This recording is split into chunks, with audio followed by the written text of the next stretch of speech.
Nova Mutum, Mato Grosso. Terça-feira, 15 de outubro de 2024.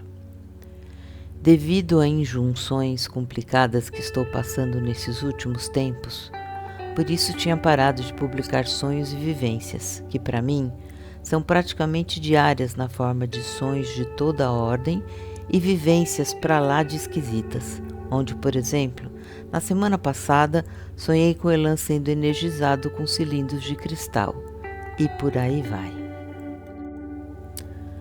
Esse mundo parecia, à primeira vista, igual à boa e velha terra, só que mais belo e estranhamente rural, sem sinais de cidades, mas em tudo igual ao nosso.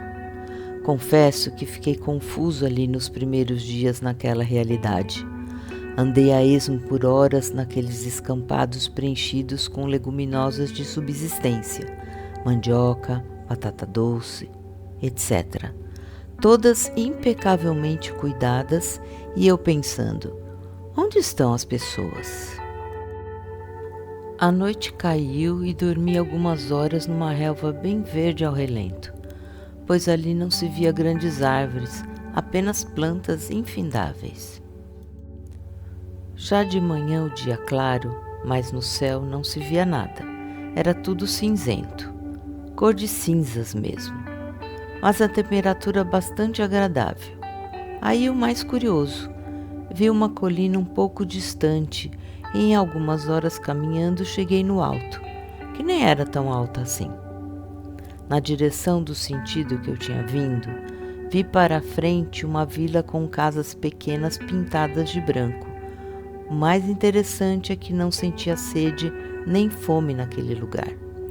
Para essa vivência demorou semanas nesse lugar, na percepção que eu tinha. Tenho muitos enigmas que meu cérebro físico ainda está tentando criar fórmulas mentais de entendimento, pois extrapolam o trivial das percepções humanas e espirituais, e neste momento, a costumeira enrolação da narrativa é porque me faltam vocábulos para seguir. Isso eu arrisco dizer. Desci o referido morro e segui na direção daquilo que eu julgava ser uma vila. Andei por horas e no final da tarde, já escurecendo, cheguei no povoado, que não passava de uma currutela, com duas ruas paralelas e no meio delas uma praça alongada com um canteiro belíssimo e uma grama quase branca com faixa cinza. Muito bonito. O casario estava com pintura recente toda branca, porém via-se que as construções eram bem antigas.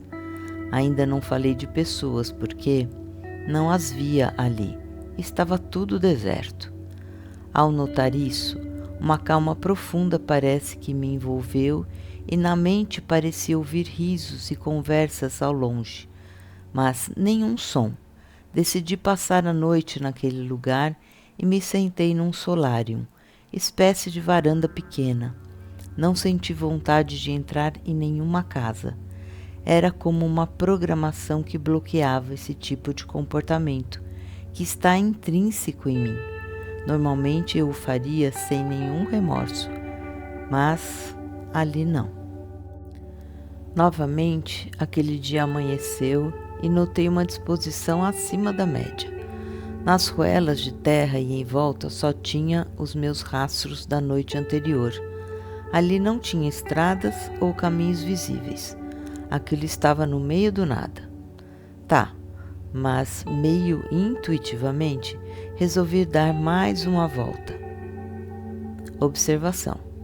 Me lembrei da piada do gaúcho cobrador, da mulher e do cachorro. Outro dia conto.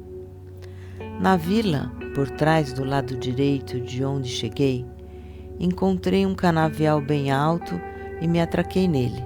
Estava por baixo, acima as canas maduras já bem roxas e as palhas no chão. Fui andando sempre em linha reta, até que me dei numa imensa falha geológica, muito profunda. Eu estava no alto de um platô, tipo o Monte Roraima. Pensei em descer, mas era muito íngreme. Aí me deu uma vontade louca de pular. Nessa hora eu sabia que, se pulasse, poderia acordar e queria ver até onde é que dava aquela presepada. Pois bem, diante das poucas opções, pulei. Na hora me deu frio, mas que rapidamente passou.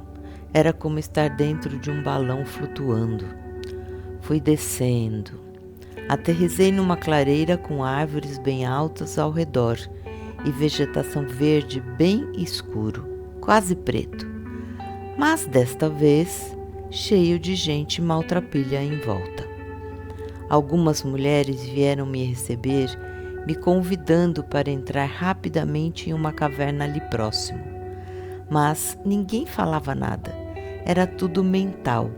O som os denunciaria. Mas daí pensei, denunciaria quem? A quem? Ou ao quê?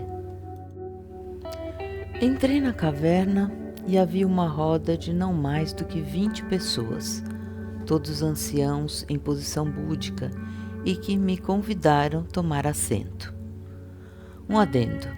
Foi apenas nessa hora que eu notei que vestiam daqueles trajes de gala usados pelos samurais japoneses. Bem, continuando, um deles começou a me explicar que eu havia sido levado ali como uma espécie de testemunha sobre o que havia se abatido àquela coletividade. Disseram que o nome do mundo era Gaalaia. Eles, enquanto encarnados, eram galaios, e no estado de desencarnados eram galaivos.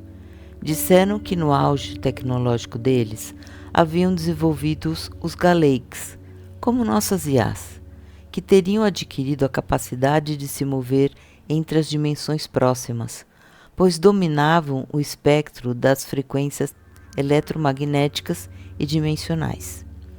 Então, no meu entendimento, eu estaria ali para, de alguma forma, gerar alguma solução. Já pensando em atacar os ditos seres, no que ao pensar isso, imediatamente fui interpelado por um daqueles anciãos me dizendo aproximadamente o seguinte: nossa raça não mais existe como você. Somos, no seu tempo atual, apenas informação. Todo este mundo é informação. Parecemos galaios para a tua condição vibratória, mas estamos galaivos. O que é real neste ambiente que sua condição está são os galeiks. Continuou falando, mas mudei o foco para o ambiente da caverna. Tinha o formato de um hexágono muito alto, com as paredes extremamente lisas e alguns artefatos posicionados num canto. Ali notei que um deles era igual ao que possuo no meu corpo astral no braço direito, um bracelete, uma espécie de arma que lança algum tipo de raio, do qual utilizo como defesa nos buracos umbralinos que vivo entrando. Peguei o artefato e coloquei no braço, pois em certos tipos de desdobramentos estou lá só com a cara e pouca coragem. Saí para fora e a baixa altura estava uma nave negra no formato L, como se fosse montada em blocos quadrados. Cada bloco devia ter 10 metros por 10 metros e no conjunto deles, cada lado da nave, uns 100 metros de comprimento. Ergui o braço e o bracelete se armou e disparou algo como alumínio derretido naquela coisa que deu uma guinada e caiu na beirada daquela montanha. De dentro daqueles blocos que sobraram inteiros, saíam seres amarelados de luz, sem formato humano. Apareciam e desapareciam com luzes transversais e começaram a se aproximar. Emitiam contra mim ondas de choque. Dei um pulo muito grande e me vi no alto daquele platô novamente. Fugindo no meio das plantas, notei alguns daqueles quadrados se aproximando pelo ar. Me cercaram. Uma daquelas coisas se aproximou e fritou o bracelete no meu braço. Então, esse ser assumiu uma silhueta humana e passou alguns arquivos mentais que passo a descrever aqui. Arquivos mentais. De fato, somos o resultado da evolução dos seres que te trouxeram aqui. Porém, como você mesmo está sentindo, não somos bons ou maus. Somos apenas o resultado de um propósito que foi alcançado por essa civilização.